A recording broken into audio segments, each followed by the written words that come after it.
पिंपरी चिंचवडच्या प्राईम लोकेशनच्या सर्व जमिनी मोठमोठ्या बिल्डरांना, उद्योजकांना महापालिका भाडे तत्वाच्या नावावरती कशी घशात घालत आहे, पालिकेचं कसं नुकसान होत आहे आणि पालिकेच्या जागेवर पालिकेच्या भांडवलावरती खाजगी धनदांडगे कसे पैसे कमवत आहेत हे तुम्हाला मी उदाहरण सांगतो।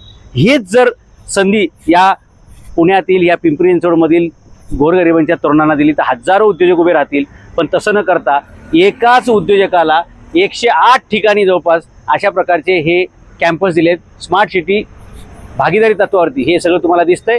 A1 नावाचं एक कंपनी आहे, तिला 108 ठिकाणी अशा जागा दिलेल्या आहेत। आता हे काय करतायत बघा, महापालिकेने यांना जागा दिलेली आहे, महापालिकेने यांना बँकेकडून कर्ज घेऊन दिलेलं आहे, म्हणजे जागा महापालिकेची, फायनान्स पण ला मदत महापालिकेने केलेली आहे आणि त्याचे सगळे फायदे मात्र हे दुसरे लोक घेत आहेत, मोठे उद्योग। 108 ठिकाणच्या प्राईम लोकेशन जागा, ही जागा जवळपास अर्धा एकरची मी तुम्हाला दाखवेल।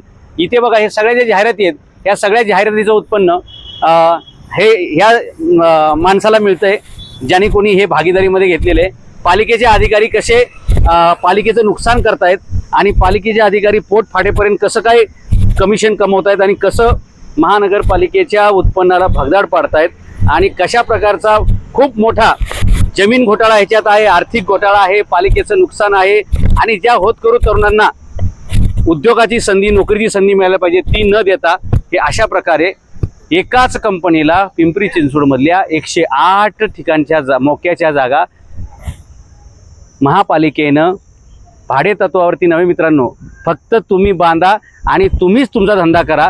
पालिकेनं एकही रुपयाचा मोबदला न घेता अशा 108 ठिकाणच्या जागा एका विकासकाला दिलेल्या आहेत आणि ह्याला म्हणायचं स्मार्ट सिटी। हा स्मार्ट सिटी नव्हे तर हा स्मार्ट भ्रष्टाचार आहे। 108 ठिकाणी जवळपास अर्धा एकरच्या जागा एका खाजगी उद्योजकाला विनामूल्य पिंपरी चिंचवडच्या महापालिकेच्या अधिकाऱ्यांनी दिलेले आहेत। बांधायला बँकेचं लोन दिलेलं आहे आणि सगळं उत्पन्न मात्र तो उद्योजक घेतोय किंवा तो ठेकेदार घेतोय। अशा प्रकारे पालिका ठेक्यावरती चाललेली आहे आणि काय सांगायचं, जब चौकीदार ही तसं देशामध्ये तसं ठेकेदार ही पालिका चलाते हैं।